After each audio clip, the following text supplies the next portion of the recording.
Good evening, ladies and gentlemen, and welcome to the GSMC Golf Podcast, brought to you by the GSMC Sports Network. I'm your host today, Garrison McDaniel, and we have a great show for you guys.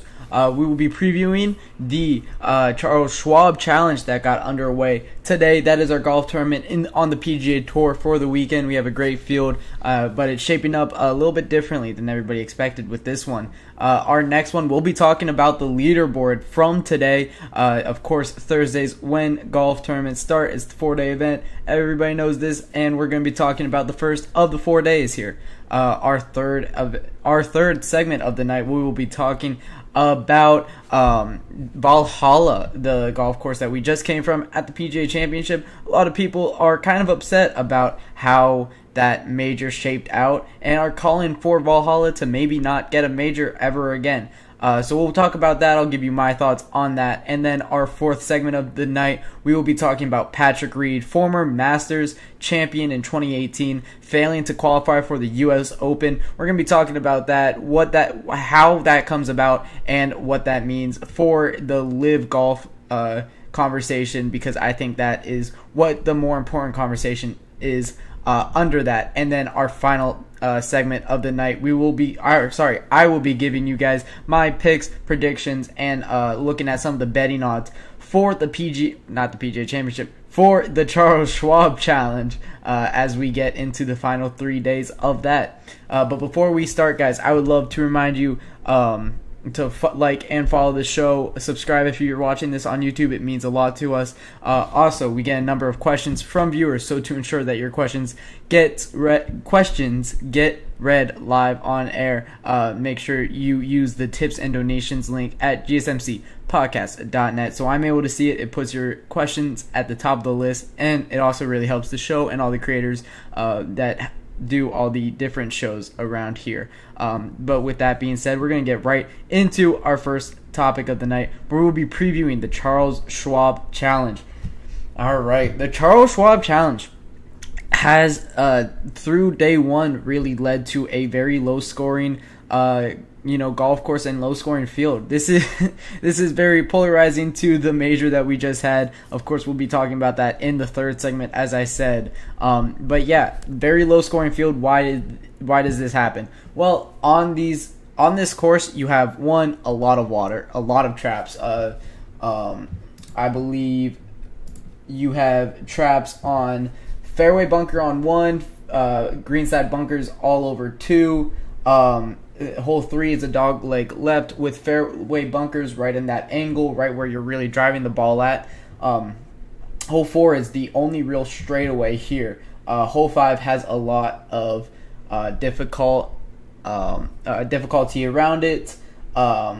It's a very narrow hole as well. Hole 6, it has obstructions all around it, as well as fairway bunkers and greenside bunkers. Hole 7, it has fairway bunkers, greenside bunkers. It's a long par 5, I believe. Hole 7 is.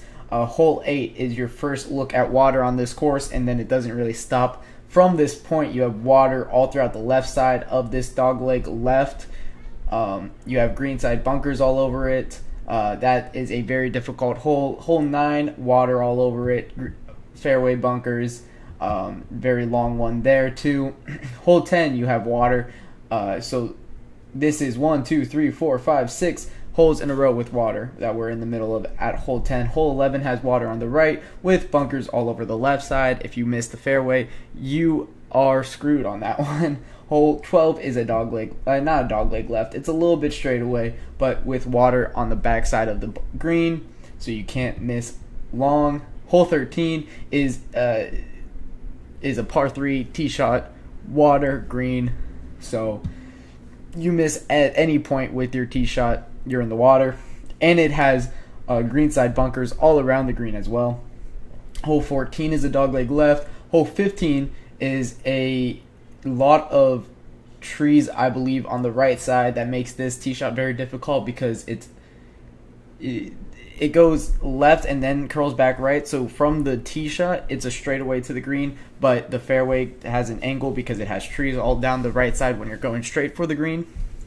So that's a very difficult hole. Hole 16 is surrounded by water. It has a river right through the middle of it, and then it has a lake before the green. Hole 17 is a river to the right, and hole 18 finishes off that river and has a lake on the backside of that green. A lot of water, a lot of obstruction, a lot of bunkers on this course, to mix with all of that, very, very narrow fairways. So this is why we're seeing the low scores, and it is very interesting coming from the PGA Championship at Valhalla, where we set a record for lowest scoring at a major ever.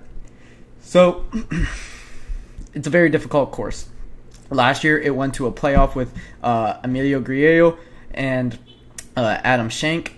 Both of those players are doing pretty bad throughout day one. I believe Emilio Grillo is at 5 over, and Adam Schenk had to withdraw from this one. Scheffler last year came in third. Sam Burns was the winner the year before, with Scotty Scheffler losing in a playoff to him. So Scotty Scheffler came third last year, second 2 years ago. So we're definitely looking out for him. He was plus 260 going into this one. Finished the day, we'll give you a little spoiler for our next segment here. He finished the day 2 over, I believe, shooting a 72. This was one of his worst rounds of golf all year.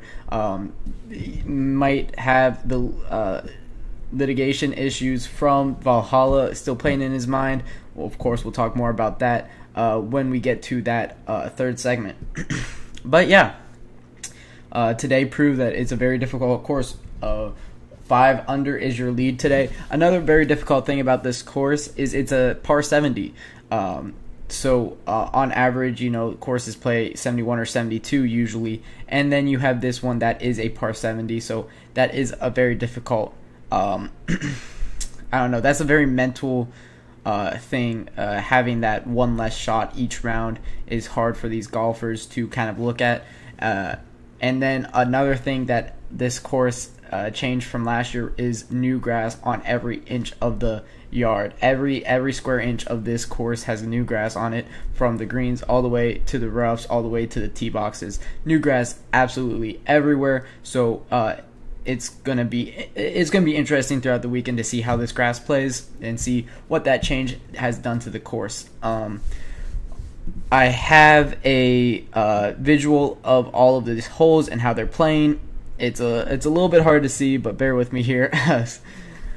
You have on hole 1 is your by far and away the easiest hole, and then it's just difficult from there. All these red numbers mean these holes are playing over par. The field finished today over par, and you can really see why.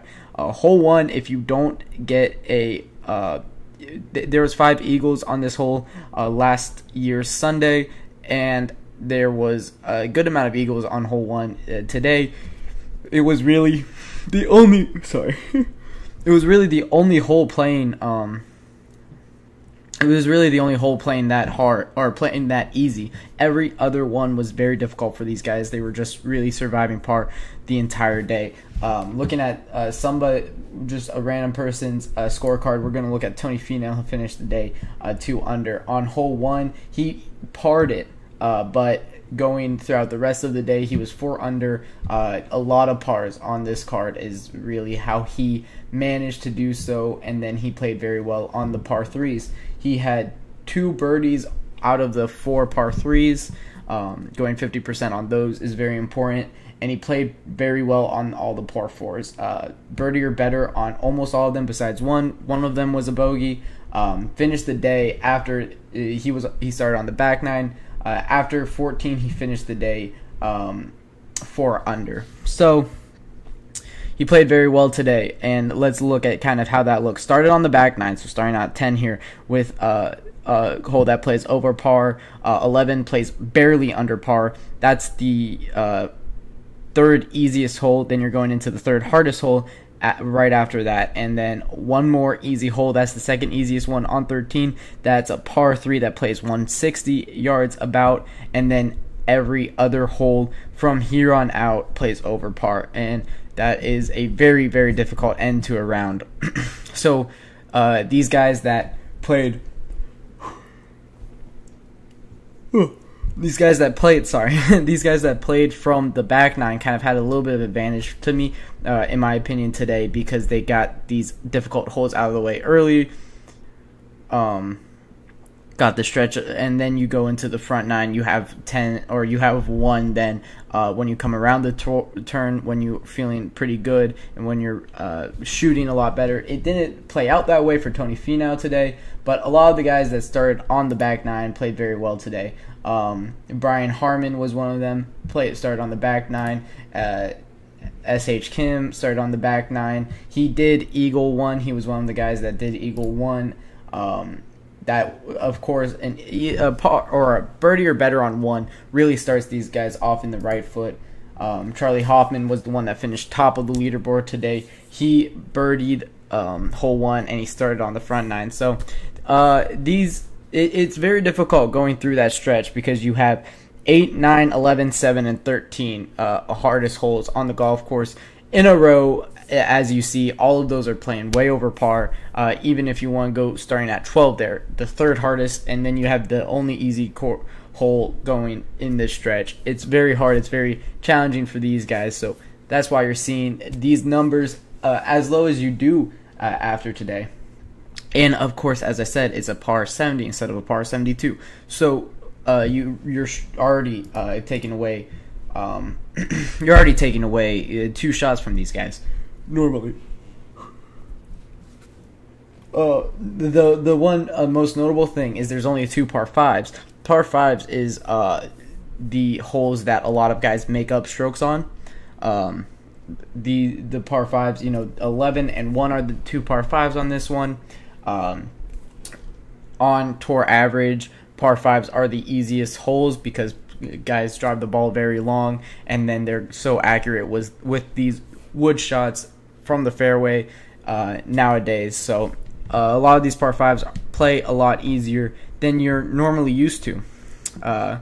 So yeah, that's kind of what we're looking at with the Charlie Schwab. The reason I had Scotty Scheffler number 1 going into this one, of course, world number 1, best golfer in the world right now. But on this course, he is the best at this course. His adjusted fit to the course, which means how his numbers stack up with how you need to be playing on a course, if that makes sense.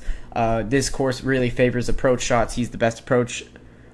He's the best with irons and wedges on the tour. So his adjust fit, it leads the field at a 1.78. So he has the advantage in this one. Unfortunately, he could not really show or provide a good day, even though he is the favorite in this one by far. So that'll wrap it up for our first segment. When I come back from my first break of the night, we'll be talking about Thursday's leaderboard and what that means, or how I see this tournament shaping out from how the leaderboard looks right now.